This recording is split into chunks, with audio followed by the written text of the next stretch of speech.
Good morning guys at welcome back ulit sa aking YouTube channel. So ngayon ay pupunta tayo ng bundok. So napauwi tayo ng biglaan sa probinsya dahil nga yung isa kong anak ay na-admit sa hospital nung nakaraan. Pero ayun, nakalabas na, awa ng Diyos, ay okay na siya. So may order sa atin kasi na OB. So ang dami nung kailangan niya, 1,000 kilo sabi niya. Yun yung kukunin niya o bibilhin niya. Kaya tingnan natin kung mga ilang kilo yung makuha nating ube sa ating mga tanim sa bundok. Ayan guys, samahan niyo ako sa bundok. Ayan guys, andito na tayo sa bukid. Ayan, may tanim si Papa dito ng mga mani oh. Yun. Doon mayroon pa ilan-ilan sa baba. Ito, gulay yan, naka-juice. Ayan, may mga tanim siya dyan, mani. So, konti lang yung tinanim niya kasi sabi niya ay pambinhi lang. Tignan natin. Dito si Papa sa unahan. Yeah. Ayan. Daming gulay. Yung mga kambing nag-iingay na. So, dyan yung ubi ko, nahuhukayin.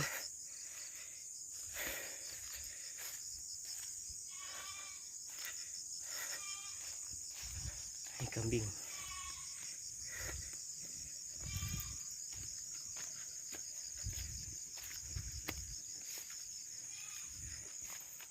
May ayan.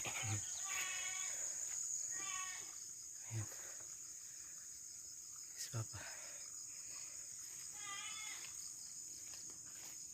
Marami kangkong.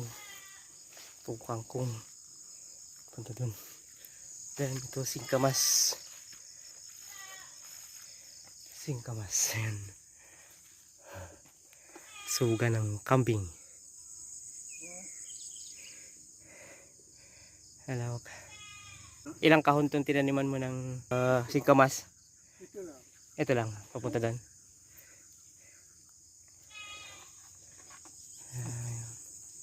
Mahaba yan, papunta doon.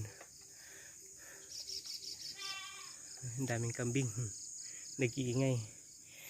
Tama na tayo sa kubo. Meron siyang bagong araro dito.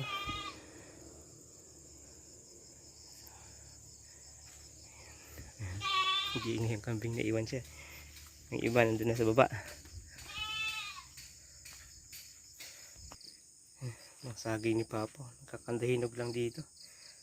Halos pinapamigay lang niya yan sa mga kapitbahay kasi nga hindi naman nabibinta na saging ito, yung ganyan. Ayan, binibigay niya sa mga kapitbahay pag umuwi. May dala-dala siyang ganyan. So tayong panghukay. May dala pala tayong binhi ng ubi yan. So siyam na piraso yan, tatanim natin mamaya para meron ulit tayong mahukay pagdating ng panahon. God willing. Sabihin natin ito pala para mas mapabilis yung pagtanim natin mamaya. Yan yung barita. Ayun, tingnan muna natin pala yung tilapia ni Papa dito, papakainin niya. So yung barita nandun pala sa kabilang kubo, pupunta ko doon sa taas mamaya. Yan. Yung nung December, ito yung nilimas namin na kinuhaan ng mga tilapia. Ito, naiwan. Ayan, ang dami na naman. Oh. Dami.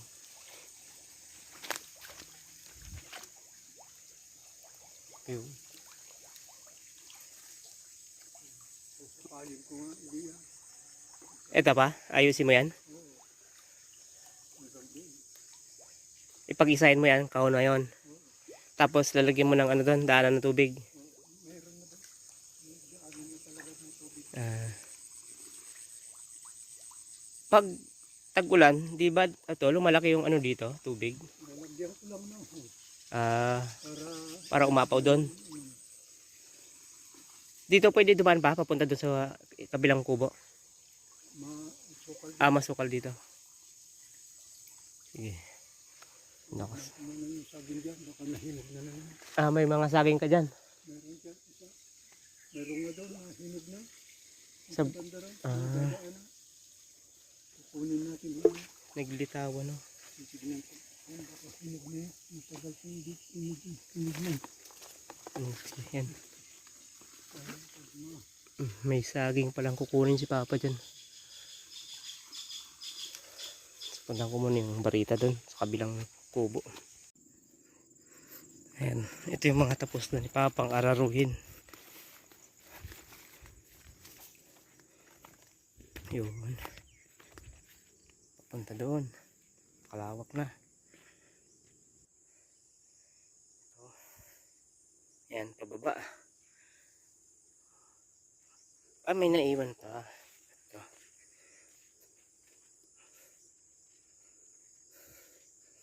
Sa gitna. Kakatapos lang mag-anin itong mga mais na tinanim niya. Nakaraan. Nabibinta kasi yan ni Papa dito ng ano lang, bultuhan, yung minsanan lang. May namamakyaw ng pagbili ng mais. Panlaga. Oh. Ito yung ibang mga kambing pala. Yun. Gusto nilang kumawala para makakain na sila yung kalabaw ni Papa.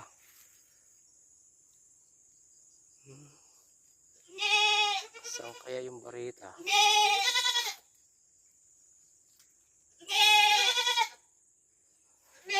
Ayan, nag-iingay na sila.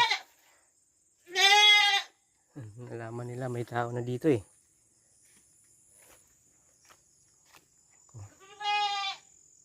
Saan na kayo yung barita nilagay ni Papa?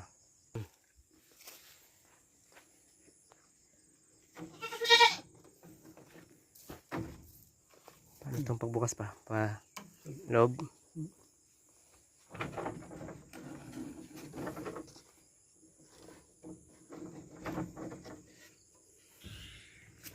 isigo ko muna ito pang makandi. Ayun, ito pala. Ano yan? Buntis? Isa? Oh, Nanay? Puro buntis yan, pati Ah? yung dalawa. Ha? Ano? Pito. Pito yung buntis. Pito? Ito yung kambing ni Lorraine. Kay ate yan. Yung itim doon kay Nisaya. May anak. Buntis na yan. Kambing pala to ng anak Ito ko. ang malapit ng mga anak. Ito, marami siguro ano yon.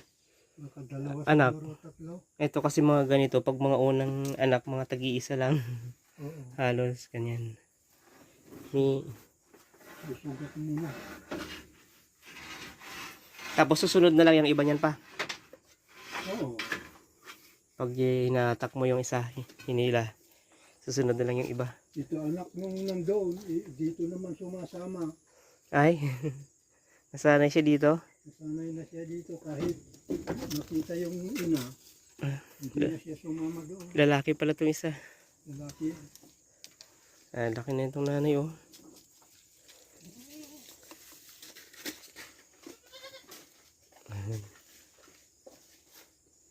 Dito, 4. Doon, ilan doon pa?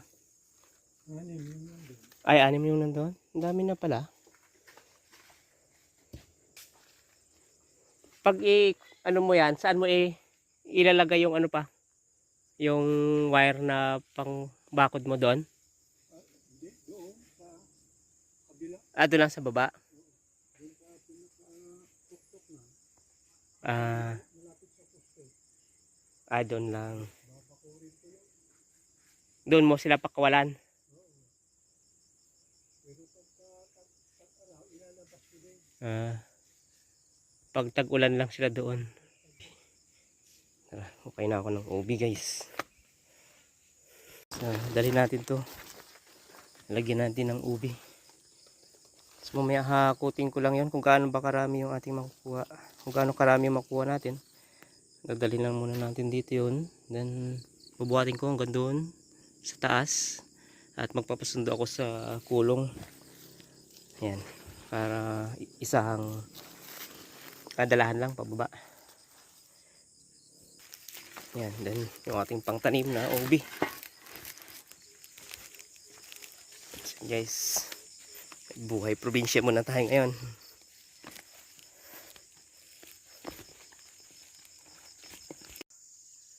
Ay, nakakatuwa yung mga kambing ni Papa. Yan.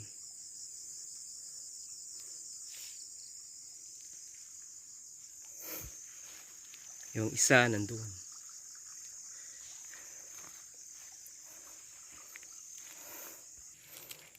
May mais din pala siya dito. Yan. Yan yung isang hukay natin guys. Oh.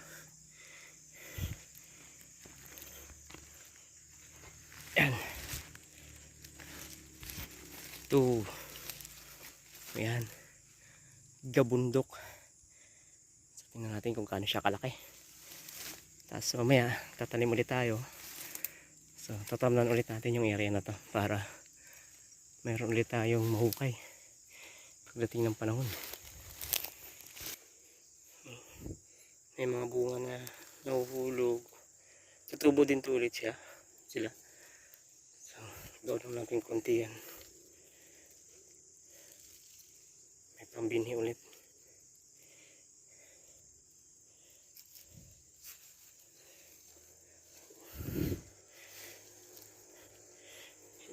Yan, isa.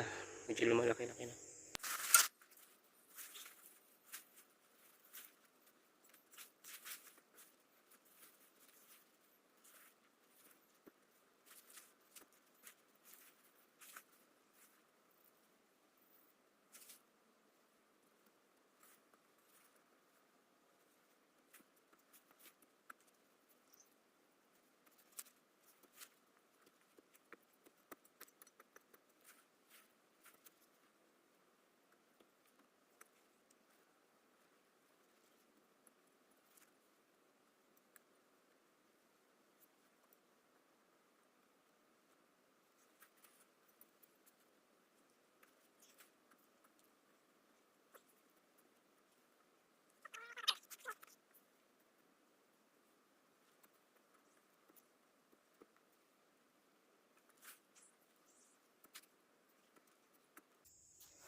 Yan guys, so dumami sila.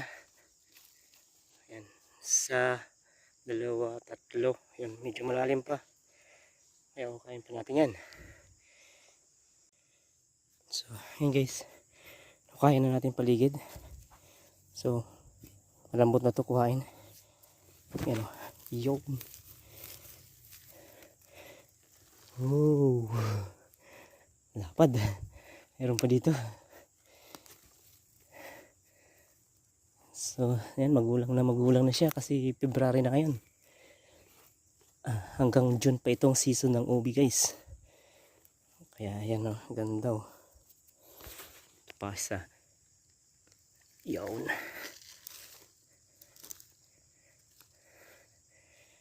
So, yan. Taniman ulit natin yan.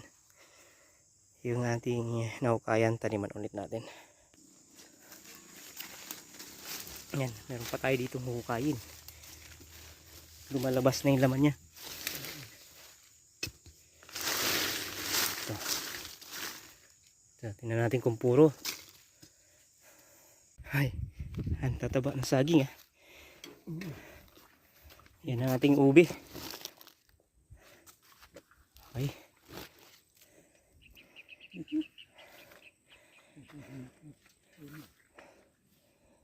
Lalaki ng ubi kaya lang hindi puro yung iba. Ito may halo na. Kalahating ubi, kalahati hindi.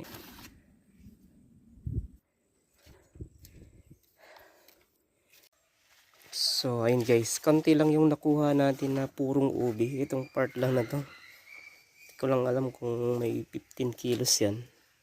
Eh sayang, naubos na pala yung purong ubi natin noong December. Nakuha natin yung malalaki.